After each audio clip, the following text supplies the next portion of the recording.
Todos enxergam bem? Então, vamos lá. Pessoal, o roteiro para a reunião de hoje, né, reforço com vocês, o nosso laboratório, ele tem 3 ODS, o 7, o 13 e o 15.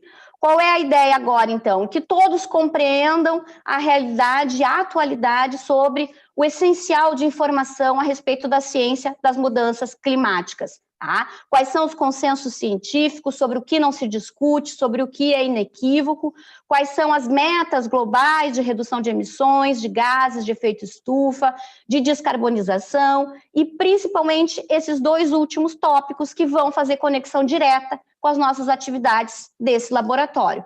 A relação entre as mudanças climáticas e a transição energética, então, entre o casamento entre esses 2 objetivos de desenvolvimento sustentável, o 13 e o 7, e a relação entre mudanças climáticas, agravamento das mudanças climáticas e vida terrestre, ODS 13 e 15, tá?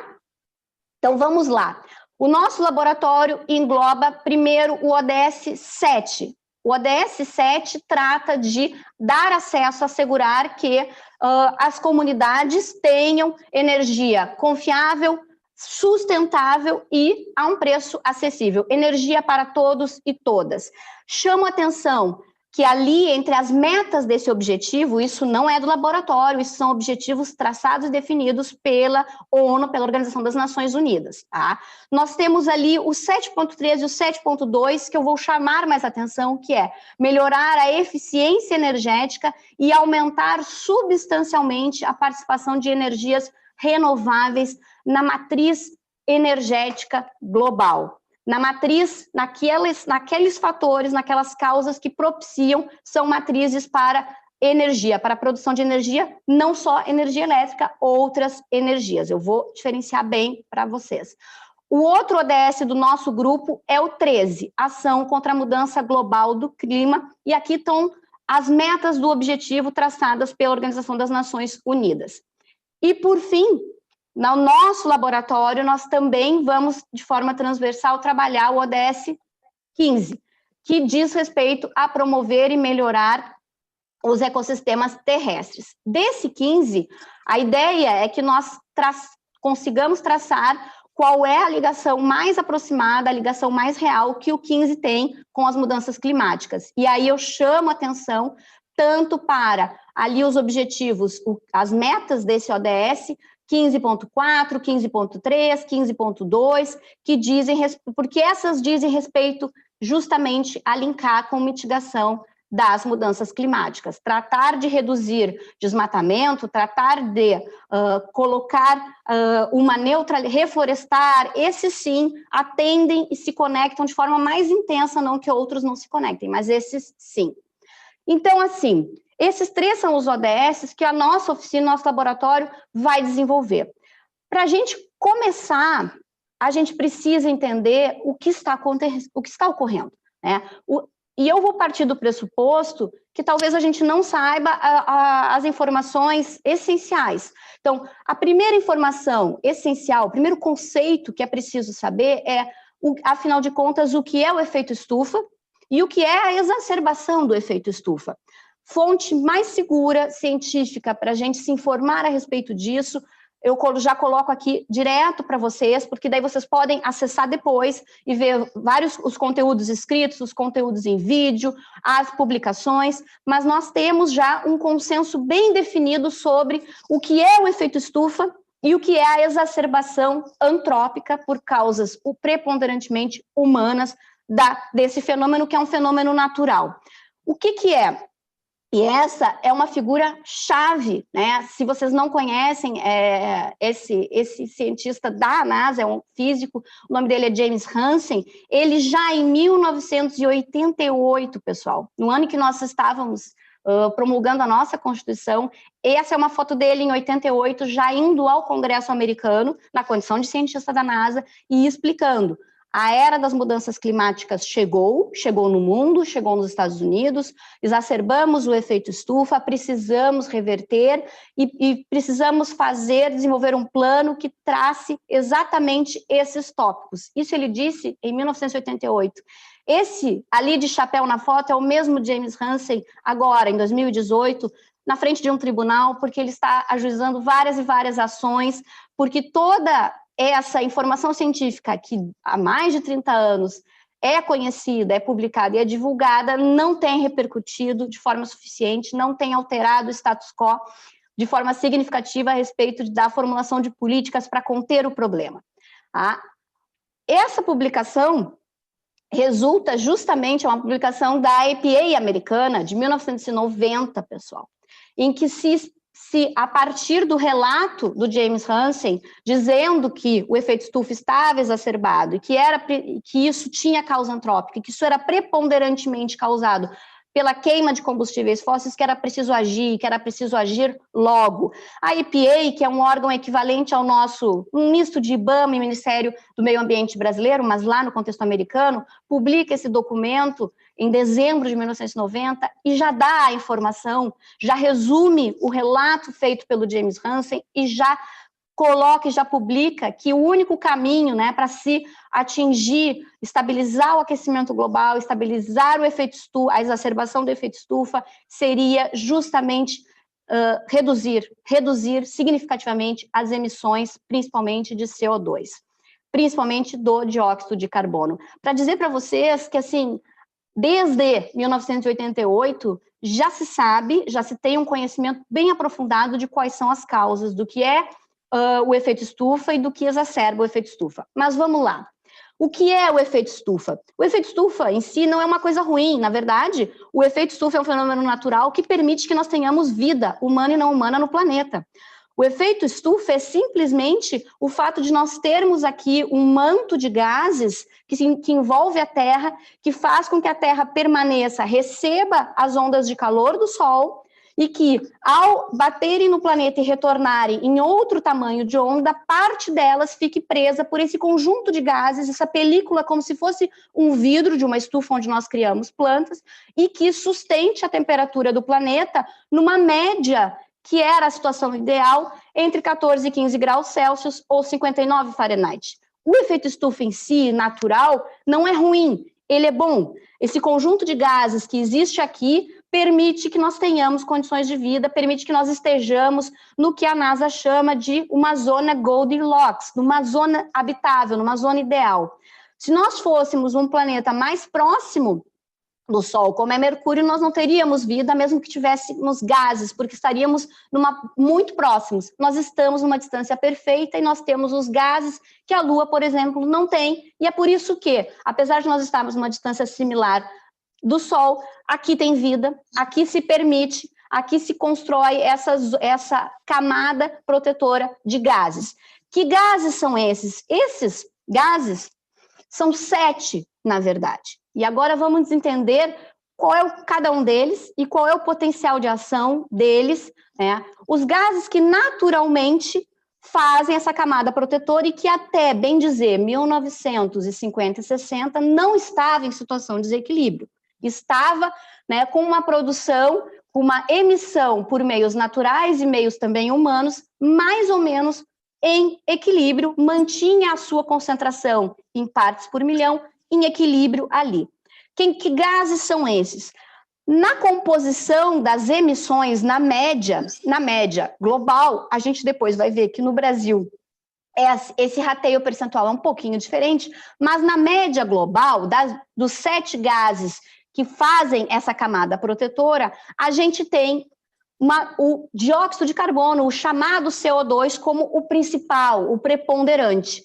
Ele é o carro-chefe de gases que causam o efeito estufa. Se fosse sob controle, em emissões sob controle, não teria problema. O problema é a exacerbação das emissões de dióxido de carbono. Ele compõe, na média, em torno de 80% a 88% do que é emitido. Depois dele, nós vamos ter o metano, o óxido nitroso e depois um conjunto de 3 gases fluorados.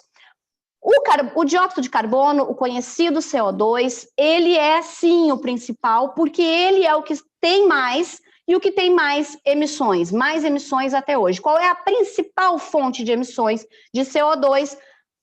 E ainda é a queima de combustíveis fósseis. Quando eu falo queima de combustíveis fósseis, eu estou falando de carvão mineral, óleos, petróleos, diesel, gás natural e propano, principalmente estes aqui.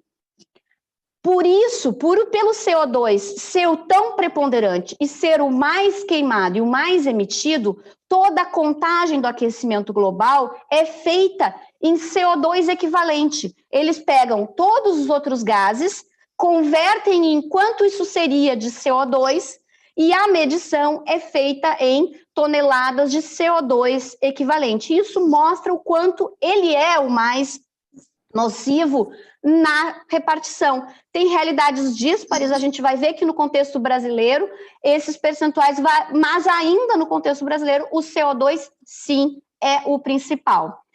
Depois do CO2, aquele que tem o maior percentual lá nos gases, né, que compõem, é o metano. O metano, ou CH4, na partilha de emissões mundo, ele gira em torno desses 6%. No Brasil, muito mais considerando a nossa atividade pecuária e agrícola, porque as fontes de metano, porque da onde que o metano é emitido, são principalmente justamente das atividades agrícolas e pecuárias. A conversão é feita sempre dessa forma, então se 1 quilograma de metano é queimado, é emitido, ele equivale, o potencial danoso dele é 25 vezes o que fosse 1 quilograma de CO2, causaria o mesmo efeito. Ou seja, se nós aumentarmos proporcionalmente a emissão de gás metano, é sim muito, muito danoso para a exacerbação do fenômeno de efeito estufa. A gente precisa, tanto quanto o CO2, mas muito mais o CO2, também controlar as emissões de metano. E no Brasil, essa relação ainda é mais desproporcional, ainda porque justamente a gente tem mudado e alterado muito o uso natural da terra e também a questão da atividade pecuária, que é, por si só, emissora de metano. O problema de exacerbar o fenômeno é que a gente sabe, é conhecido que reservas. O metano é composição de material orgânico em decomposição, libera gás metano. A gente sabe, assim como a gente tem reservas em subsolo de combustíveis fósseis, a gente tem reservas em subsolo de metano, de material orgânico que, se eclodir, se erupcionar, vai liberar metano involuntariamente. E isso já está ocorrendo. Isso já ocorre em determinados locais. Então, isso é um agravamento, o fato de nós termos exacerbado o fenômeno e estarmos conseguindo liberar ainda mais metano. Além do metano, do CO2, nós temos o óxido nitroso, também no CO2 equivalente, gravíssimo, 298. Isso significa que queimar 1 quilograma de N2O, de óxido nitroso, é equivalente a 298 quilos de CO2 emitido, principalmente na indústria dos fertilizantes. Portanto, também na composição mundo, ele é em torno de 4%. No Brasil, a gente vai ver um pouquinho mais, porque a gente, sim, aqui produz e queima muito fertilizante. Por último, nós temos o conjunto de gases fluorados, aqueles que são comprimidos em extintores, principalmente, né, aqueles gases comprimidos. Eles são potencialmente extremamente danosos, inclusive um gás mais danoso é justamente o o hexasulfureto, ele tem 22.800 vezes, mas a quantidade de emissões deles, no cômputo, tanto global quanto brasileiro, é mínima comparada com o CO2. Esses são o conjunto de gases que num ciclo normal, que numa atividade normal, esse aqui é o ciclo do carbono, para a gente ilustrar, a gente tem no azul mais claro as trocas, que a gente chama o fluxo de vida normal de CO2, que não estaria alterando a composição, não estaria exacerbando densificando a camada, né, dos gases. Mas a gente tem os fluxos antropogênicos, que é queima de combustíveis fósseis, processos industriais, mudanças no uso da terra. Esse que está no roxo, no azul mais escuro. E aí é onde mora o principal problema de todos. As concentrações de CO2 na atmosfera, pessoal, são medidas há milhares de anos. Existem medições feitas há milhares de anos. E nunca, nos últimos 650 mil anos, nós não havíamos passado de 300 partes por milhão. Numa parte por milhão, né? Isso é a medição, eu meço em partes por milhão do quanto há de concentração de CO2, ou de CO2 equivalente se for outro gás. Nós não tínhamos passado de 300 partes por milhão até 1960. E eu gosto dessa imagem porque ela mostra vários marcos científicos ou acordos políticos bem relevantes que tendiam a tentar frear essa escala ascendente, como é o Acordo de Paris, como é o Protocolo de Quioto, como foi o testemunho do Hansen no Congresso americano em 1988, e a escala é crescente, mostrando que nós fracassamos enquanto a nível de acordo internacional e de implementar os acordos que são celebrados para tentar reduzir essas concentrações.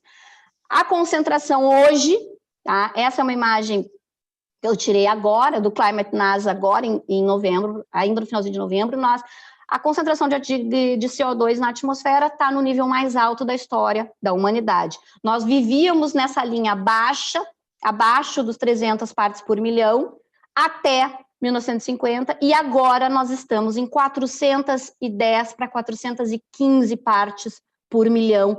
Isso mostra o quanto denso fica, e isso faz com que essa estufa retenha ainda mais calor e aumente a temperatura média num grau perigoso. Já estamos transpondo o grau tolerável para a situação de equilíbrio, né, de todos os sistemas climáticos que são vitais e que são interdependentes, é um efeito dominó. Esse gráfico eu tirei do relatório mais recente do órgão das Nações Unidas, que faz chamado Gap Report. Foi publicado ontem, pessoal. Esse relatório podem também acessar o conteúdo integral. Ele disponibiliza para nós qual é as emissões e as fontes, as principais fontes de emissões na escala global ao longo do ano de 2019. E continuam aqui, então vejam, a queima de combustíveis fósseis ainda é preponderante, beira 60% a 70% do total de gases de efeito estufa que são emitidos. O CH4, que agora vocês sabem que é o metano, ele vem numa escala aí como um segundo e aumentando o óxido nitroso, os gases fluorados, e vejam, se destaca no azul mais claro as emissões de CO2 que não dizem respeito a queimar combustível fóssil, que dizem respeito à mudança de uso de terra, principalmente incêndios florestais e desmatamento, porque isso gera o fato de nós provocarmos um incêndio naquilo que seria um sumidouro natural de CO2, nós estamos exacerbando pelo uso inadequado da terra as emissões, e já tem uma parcela bem grande mas ainda comparado, tudo para dizer que ainda comparado com a queima de combustíveis fósseis, estes outros problemas têm uma parcela menor na escala global de contribuição. Aqui, o Gap Report das Nações Unidas, ele separou por setores para a gente ter uma visão um pouco ainda mais detalhada de quais são as atividades que geram essas emissões, principalmente energia, então, né, tanto para acesso à eletricidade, tanto para gerar eletricidade, mas os outros processos energéticos, os processos industriais, os processos para transporte. Percebam, quando a gente fala a matriz energética, eu colocar um combustível fóssil para rodar um veículo, e ele, ao queimar, está rodando, isso é queima de combustível fóssil para transporte. Quando eu queimo um carvão mineral numa termoelétrica para gerar eletricidade, é uma queima de combustível fóssil como matriz elétrica. A matriz elétrica está dentro da energética, a energética é um conceito só bem mais amplo, tá?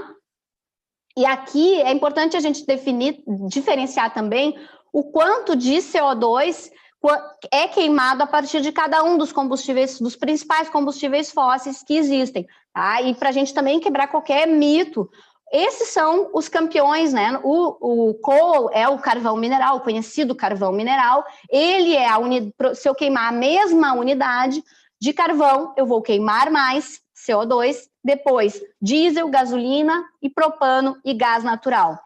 Esses são os campeões no ranking daqueles, são os combustíveis fósseis por excelência, aqueles que queimados geram e emitem mais CO2.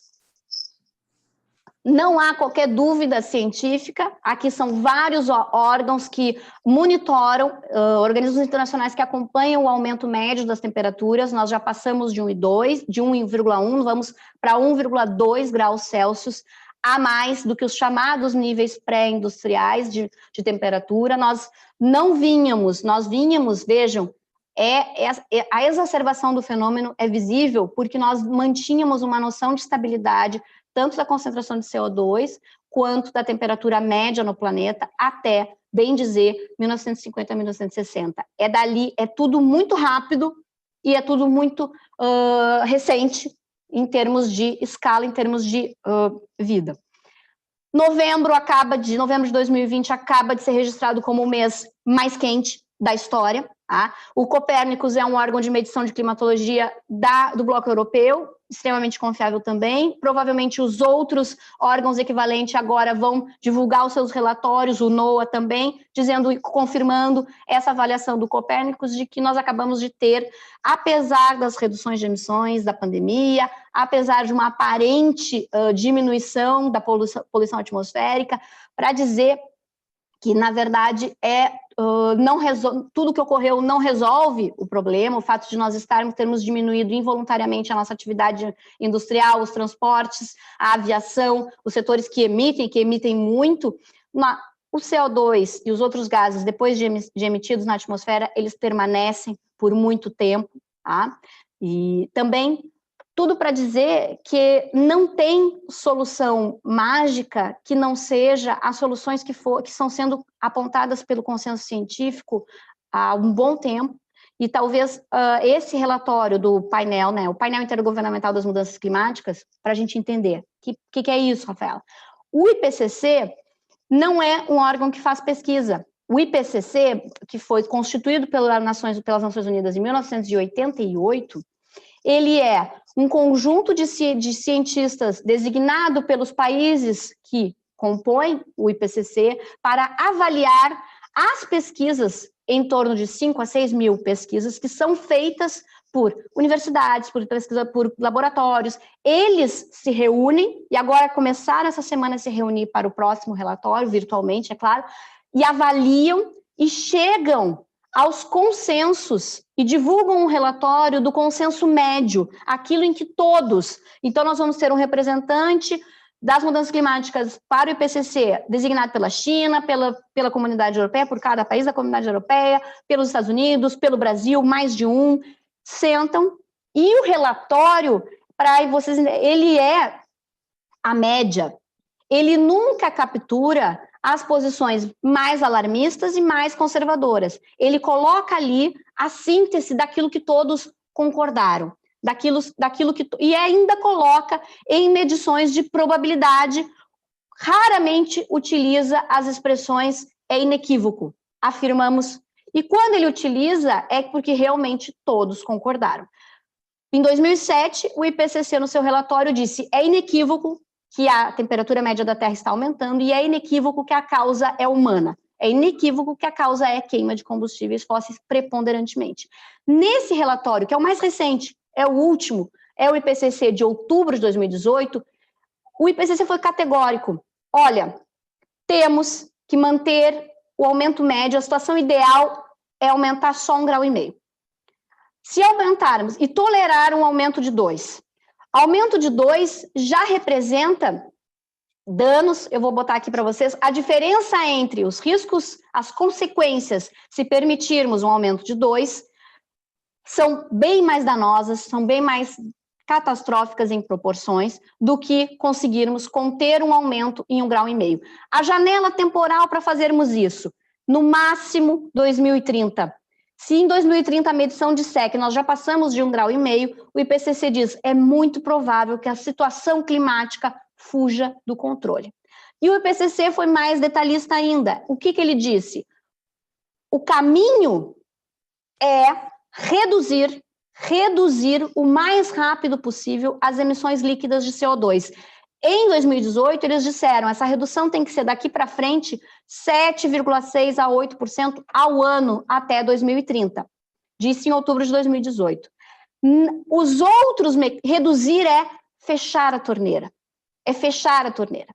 Ele disse todos os outros mecanismos naturais e artificiais, vou reflorestar, vou trabalhar com captura de carbono, vou pegar o carbono emitido na chaminé e vou aterrar, isso tudo está sendo feito, vou desenvolver algas no subsolo marinho para ajudarem nessas capturas. São medidas acessórias, são bons paliativos, mas não fecham a conta climática. O IPCC é muito claro em dizer isso.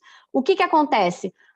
É como se nós tivéssemos, eu vou fazer uma analogia para vocês, nós tivéssemos uma banheira cheia de água, a água está começando a transbordar e está vazando, a torneira da banheira segue aberta, ou seja, nós continuamos jogando combustíveis fósseis, jogando queima de combustíveis fósseis na banheira, e nós vamos colocando um copinho e vamos tirando água. Isso é o que o IPCC diz de todas as outras tentativas naturais e artificiais de capturar CO2. Se não fechar a torneira da banheira e não fechar logo, estas outras é quase como um greenwash, é quase como maquiar a realidade, é fazer de conta que está trabalhando, né? E aí usar o slogan nós estamos trabalhando para a sustentabilidade, estamos promovendo a nossa transição, estamos fazendo.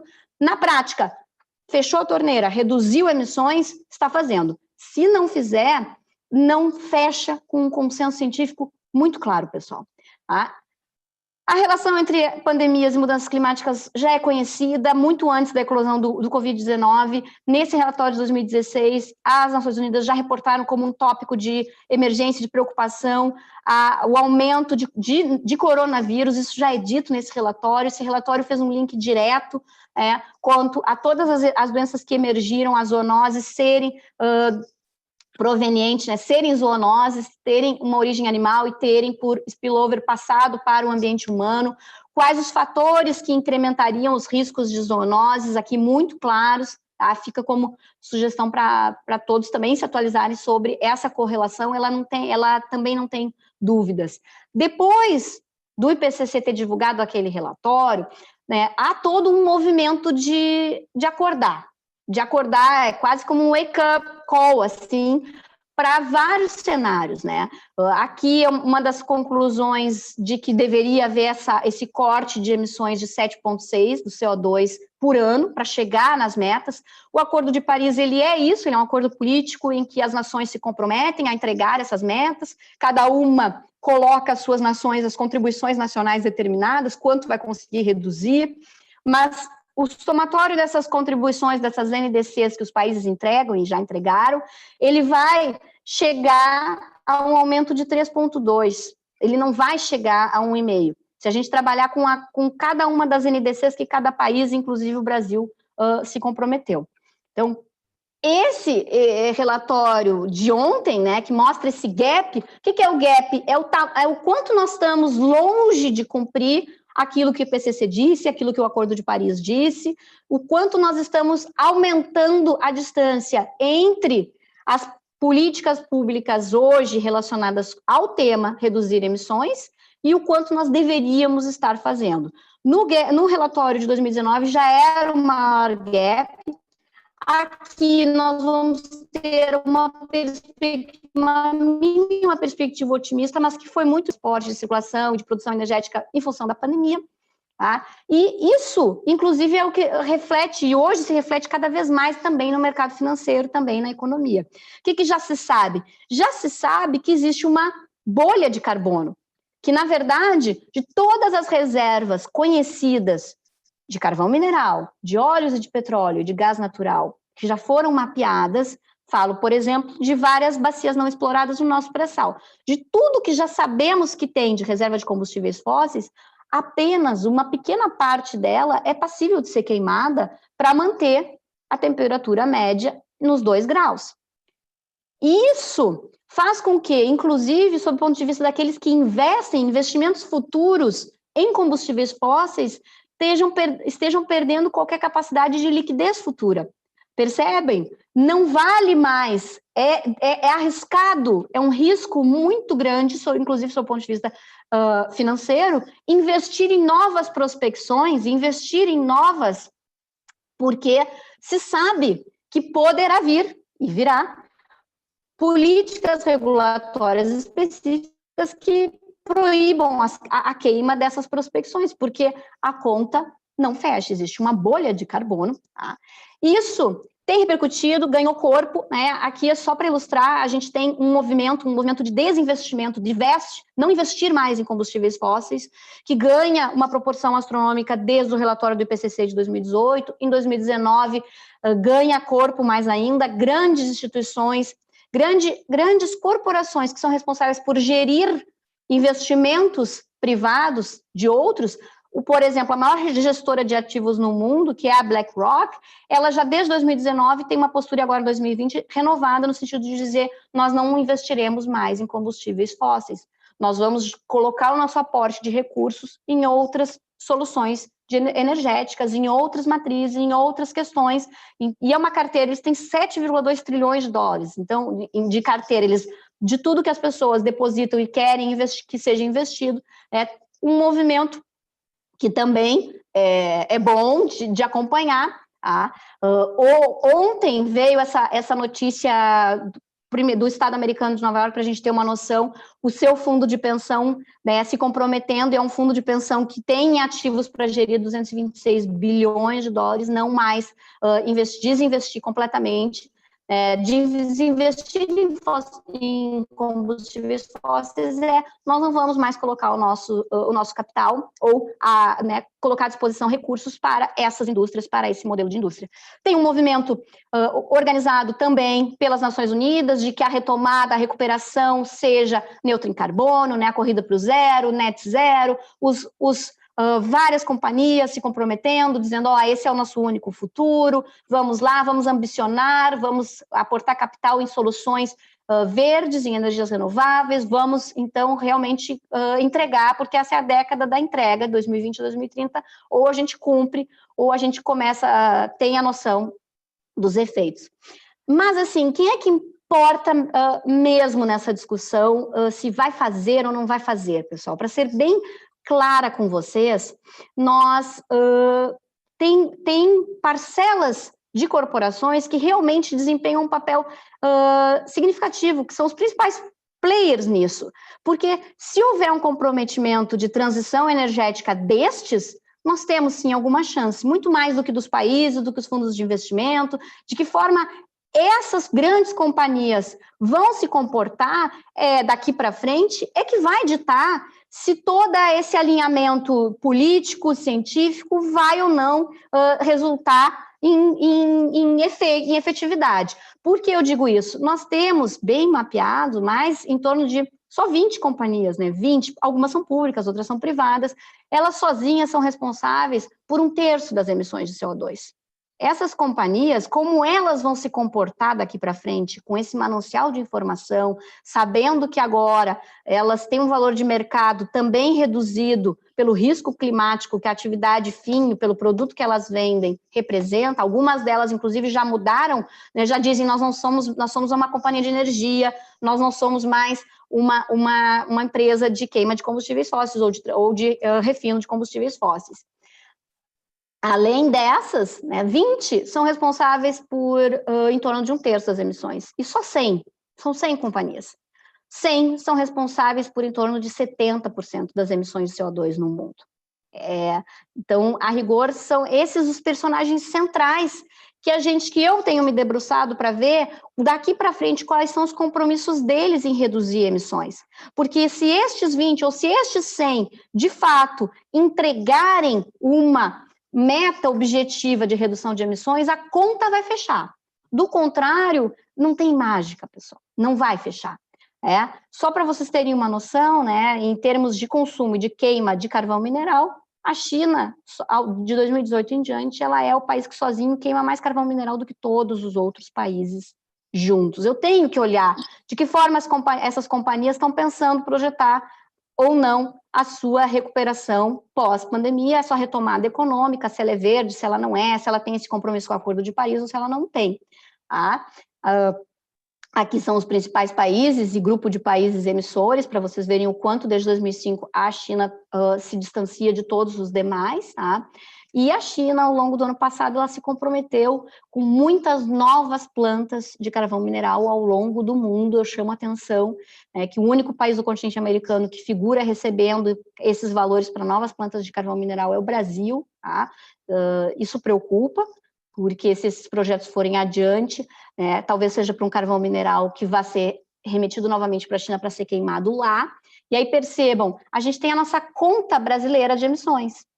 Mas se a gente pensa que o Brasil exporta hoje 40% do petróleo cru que ele extrai, 40% ele exporta, e esse valor vai ser queimado em outros países, principalmente na China, 70% das nossas exportações de petróleo vão para a China, entra na conta deles, mas a gente tem uma parcela de responsabilidade, se a gente pensar no cenário de emissões macro. Da mesma forma, o mesmo raciocínio vale para o carvão. E aí é o problema. Todos os relatórios que eu tenho me debruçado a estudar a respeito de abertura de como é que esses carbon majors, como é que essas companhias daqui para frente estão se comportando, daquilo que é aberto, de acesso público, dos planos deles de transição energética, nenhuma, absolutamente nenhuma consegue se alinhar às metas e os limites do Acordo de Paris. Algumas com esforços mais consideráveis, outras com investimento pesado em, na próxima década, aumentar a produção, o consumo e a extração de combustíveis fósseis. A grande maioria. E principalmente aquelas que tendem a atuar direto ou indiretamente aqui no Brasil. E aí, esse é o problema, tá? A nossa proposta, a gente conversou nas reuniões anteriores, que o nosso laboratório, a nossa oficina, ela vai ter uma grande atuação interna. Nós vamos discutir que é a questão de trabalhar um modelo de construções ou de não construções e reformas das edificações do Poder Judiciário daqui para frente, pensando nesses ODS. Essa é uma, mas nós vamos também tentar, com base nesse conhecimento, uma sugestão de estratégia de ação que conecte o ODS 7 com o 13, que nos permita monitorar e avaliar os planos, as regulações administrativas, o que vai ser feito de modo prático para mitigar as emissões, para promover a transição energética, já que a gente sabe de tudo isso, e que nos permita uma atuação prévia, anterior mesmo, soluções consensuais, mediadas, anterior ao ajuizamento das ações. Muitas ações climáticas estão sendo ajuizadas para discutir leite derramado, para discutir questões que já estão ocorrendo, para discutir, por exemplo, os elevados índices de desmatamento no bioma amazônico nos últimos anos. A ideia é que a gente talvez consiga, e a sugestão que nós vamos discutir, enfim, logo mais, uma estratégia para antecipar essas discussões. Mas eu disse que nós não temos só a realidade, que a realidade do Brasil, em termos de emissões, ela tem algumas particularidades, e é nessas particularidades que eu acredito que a gente tem a obrigação e um compromisso de também linkar o nosso laboratório com o ODS 15, que fala da vida terrestre. Por quê? Quais são as particularidades? Aqui é o relatório de emissões, feito pelo SEG, isso reflete o ano de 2019. Então, vamos olhar nas emissões totais brasileiras, diferente daquele que seria o gráfico mundo, as emissões totais, as principais causas de emissões no Brasil, que acontecem no território brasileiro, elas dizem muito mais respeito ao uso de terra, à agropecuária, do que propriamente à produção energética e à atividade industrial. Isso mais ainda na região norte e centro-oeste, que são, enfim, compõem o bioma amazônico, compõem o bioma cerrado, onde a gente tem o avanço, um grande avanço da monocultura de soja, onde a gente tem a questão da pecuária, onde a gente tem a substituição de floresta por pasto. Então, aí reside também o nosso calcanhar de Aquiles de emissões no caso do Brasil. Vejam que a gente, na relação entre o gás carbônico e o metano, é um pouco diferente. O metano consegue responder por quase o número aqui, em milhões de toneladas de CO2 equivalente, é maior do que do gás carbônico. Tá? O Brasil sabe, Tem aí todo um plano publicado pelos organismos oficiais de quais são as formas que ele pode colaborar para cumprir as suas metas, que voluntariamente, as suas NDCs que foram acordadas para reduzir as emissões, e essa é a escala de prioridades. Ele sabe que sim, é reduzir o desmatamento, número 1 aqui, das nossas emissões que acontecem no solo brasileiro, mas como eu sempre chamo a atenção, a gente tem que sempre pensar a nossa parcela de responsabilidade daquilo que eventualmente está sendo queimado a partir de combustíveis de carvão extraído aqui no Brasil, e essa parcela aumenta cada vez mais. Expandir a oferta de fontes renováveis de energia, recuperar as pastagens degradadas, porque a pastagem abandonada justamente é aquele material orgânico que gera queima, principalmente do metano. Expandir o plantio de florestas. E aí, nós temos um compromisso legal já desrespeitado, nós tínhamos uma meta de redução de emissões para 2020 líquida, isso é texto de lei, pessoal, nós nos comprometemos do ponto de vista legal e nós estamos marchando em direção contrária às metas que nós estabelecemos. Nós vamos daí pensar juntos uma outra proposta de laboratório, uma ação específica para esse que também é um grande problema, que a gente consiga linkar o ODS 15 com o 13, e aí a minha sugestão é que a gente priorize aquilo que, sob o ponto de vista de redução, de mitigação de emissões, é realmente mais significativo, que são as metas a 15.2 e a 15.3 lá do ODS 15. Mas isso tudo para a gente debater, né, a forma de solução que parecer mais adequada para todos do laboratório.